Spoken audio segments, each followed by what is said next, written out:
Bonjour tout le monde, j'espère que vous allez bien. Aujourd'hui, nous allons continuer dans la série sur Révéler plus de Jésus et on va parler de l'ardiesse. Et oui, l'ardiesse est quelque chose de nécessaire si nous avons à cœur de révéler Jésus en toutes circonstances. Un des premiers proverbes que j'ai appris en tant que nouveau converti à l'âge de 19 ans était Proverbe 28, verset 1. Le juste a de l'ardiesse ou de l'assurance, comme un jeune lion. Avez-vous déjà vu un documentaire sur les lions ou fait un safari où le lion va faire ce qu'il a à faire, il n'est pas intimidé, il sait quelle est sa raison d'être et il poursuit son mandat, entre guillemets. Eh bien, nous sommes des justes qui sommes censés être comme un jeune lion, rempli d'ardiesse, jamais intimidé, rempli d'audace, de témérité, mais sans condamner, sans juger. En fait, même notre Sauveur et Seigneur s'appelle le lion de la tribu de Juda. Mes amis, je ne crois pas que nous avons déjà entendu ces vrais rugissements. Mais l'ardiesse est important pour nous de libérer ce que Jésus veut dire et ce que Jésus veut faire dans notre génération. Vous voyez, les prophètes de l'Ancien Testament étaient connus par hardiesse parce que leurs paroles défiaient souvent le statu quo et ils n'avaient pas peur de payer le prix pour prêcher leur message. Paul écrit au sujet d'Ésaïe, par exemple, quand il dit aux Romains qu'il était poussé par l'ardiesse jusqu'à dire que j'ai été trouvé par ceux qui ne me cherchaient pas.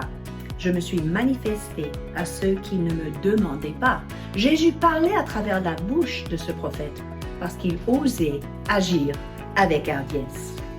En fait, peut-être il est temps, mes amis, de demander au Seigneur vous-même dans quel contexte, dans quel forum veut-il que vous soyez son porte-parole.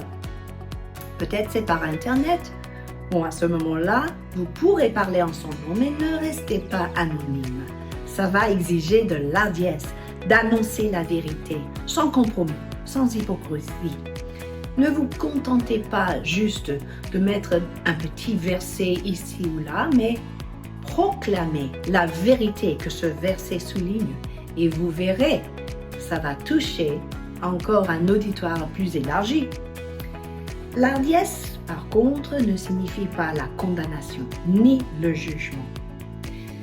Selon un passage dans 2 Corinthiens 3, de versets 7 à 16, nous possédons une hardiesse dans la nouvelle alliance, qui n'était pas pareille que celle de l'ancienne alliance. Ce passage parle de la gloire qui apparaissait à l'époque de Moïse.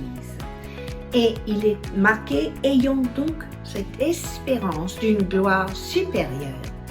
Nous usons d'une grande hardiesse de parler, parce que nous ne faisons pas comme Moïse, qui mettait un voile sur son visage pour cacher le fait que cette gloire était temporaire.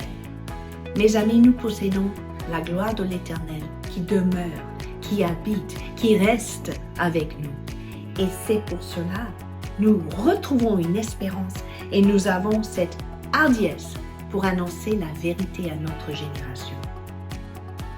D'après ce que nous voyons dans la Bible et même dans le monde aujourd'hui, parfois l'ardiesse est alimentée par la persécution.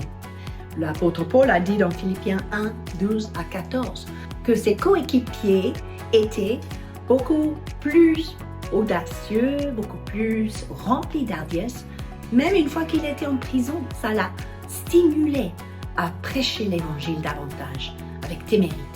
Finalement, dans Éphésiens 3, 10 à 12, nous découvrons que nous avons l'ardiesse et la confiance grâce au Seigneur Jésus-Christ. Pourquoi? Parce que nous avons une foi en lui.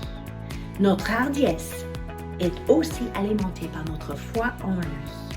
C'est-à-dire que nous avons l'ardiesse devant lui, l'ardiesse en lui et l'ardiesse pour lui. J'aimerais vous défier cette semaine. Levez votre voix en son nom. Soyez les porte-paroles avec hardiesse pour refléter les valeurs du royaume de Dieu et révéler davantage de Jésus. Et vous verrez, quelque chose va changer, quelque chose va être débloqué et quelque chose va être renversé autour de vous. Je vous souhaite bon courage et sur ce, je vous dis à la semaine prochaine.